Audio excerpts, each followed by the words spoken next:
Fam, go ahead and get comfortable, grab your snacks, grab your tea, because today we need to have a real conversation about Milagro Grams in this defamation case she is facing regarding Megan Thee Stallion. And I'm going to be honest with you, based on the evidence, based on her own words, based on her behavior, and based on the legal standards that apply in federal court, Milagro is wrong. This is not a gray area. This is not a misunderstanding. This is not commentary gone a little too far. This is a reckless conduct that crossed into defamation. Not only defamation, but harassment and sexual exploitation. So let's get into it. First things first, we need to start with the history. Milagro built a major part of her online brand by covering the Megan and Tory situation, but instead of reporting facts, she aligned herself with Tory. She pushed rumors as if they were confirmed facts. She repeated conspiracy theories. She positioned Megan as a liar before the case was ever even tried, okay? She implied that doctors lied. She implied that police lied. She implied that medical records were not real. And she did all this with a level of certainty that made people believe her. And here is where the law steps in. In defamation, you cannot present false information as a fact. You cannot accuse someone of lying about a violent crime without verified proof. You cannot ignore court records. You cannot repeat unverified claims and act like they are confirmed. You cannot build a brand off attacking a specific person and then pretend it was just commentary. So, defamation requires four elements: a false statement presented as a fact, it must be shared publicly, there must be fault, which means negligence or actual malice, and the person must suffer damage. Milagro checks each box, okay? She made false statements about a real crime. She published them on YouTube, Twitter, Spaces, Station Head, Instagram. She acted with reckless disregard for truth because she ignored evidence. She ignored the testimony and refused to correct false claims even after the trial confirmed Megan was shot. And the damages to Megan are clear: increased harassment, a distorted public narrative, a distorted public narrative, brand and reputation harm. All of it is traceable, okay? But before we move forward, fam, we need to talk about the darkest and most damaging thing Milagro ever did. And this part right here completely destroys any possible defense she could try to use in court. Milagro shared a deep fake porn of Megan Thee Stallion. Let me say that slowly. She shared a deep fake. It was artificially created, explicit content made to look like Megan was engaging in sexual acts, and she discussed it publicly. She treated it like it could be real. She engaged with it as if it was legitimate. This is not commentary. This is not entertainment. This is not journalism. This is image based sexual abuse. This is sexual defamation. This is cyber harassment. And in today's legal environment, it is considered one of the most serious forms of reputational harm.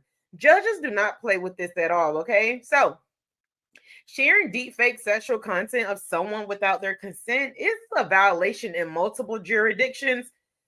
It proves malicious intent. It shows a desire to humiliate, embarrass, and damage someone's reputation. It automatically removes every possible defense. You cannot claim you are sharing your opinion while distributing sexual explicit content of a person that is not real. You cannot hide behind commentary. You cannot hide behind entertainment. Once it hit that level, the court sees it as targeted harassment. Now,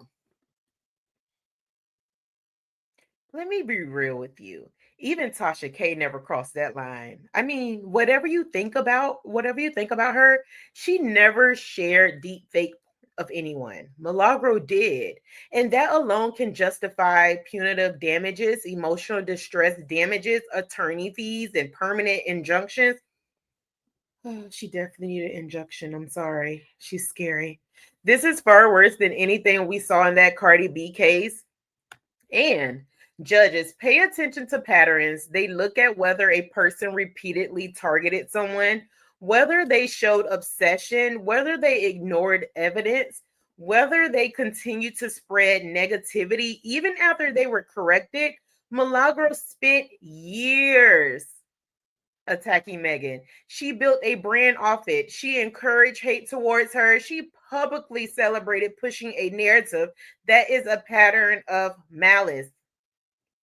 So, breathe. So, so when you put the whole picture together, here's the truth. The trial already confirmed Megan was shot. That fact is not up for debate. I mean, it is what it is. There is no alternative version of events that can stand in court. Megan has transcripts, medical records, police reports, eyewitnesses, expert testimony. Milagro has opinions, bias, and conspiracy theories. That is not going to survive a federal defamation claim, okay? And when you add the deep fake, the case shifts from defamation into sexual defamation and harassment. I don't even know if that's a term, but I mean, it sounds right. Shoot. But I'm no lawyer, so this is for entertainment purposes only, okay? But this is what I strongly feel. I mean, the court will see that as malicious, intentional, and damaging. That is the type of behavior that gets punished, okay? This is about morality. I mean, come on, where is your moral? So let me ask you this, Fame Fam. At what point does commentary turn into harassment? And what point does a blogger becomes obsessed? At what point does entertainment becomes abuse? And why would a grown woman share deep fake of someone she has never met, especially someone who has already been a victim of violence? Because here's the truth: Milagro did not report on Megan. That's the fact. She did not report on Megan. What she did was antagonize Megan. She targeted Megan. She disrespected Megan, and she crossed into sexual exploitation by sharing fake, explicit content. And once the judge sees that, this case is not going in her favor, period. She dug this hole herself, okay? So, anyways, drop your thoughts in the comments, Fame Fam, because this conversation is long overdue. And let me know if you want a part two where we break down what Megan's lawyers will likely argue, just from my perspective. Like I said, I'm no lawyer. What Milagro's possible defenses are and why none of them will work. Okay. I'll see you guys on the next one. Bye. Yikes.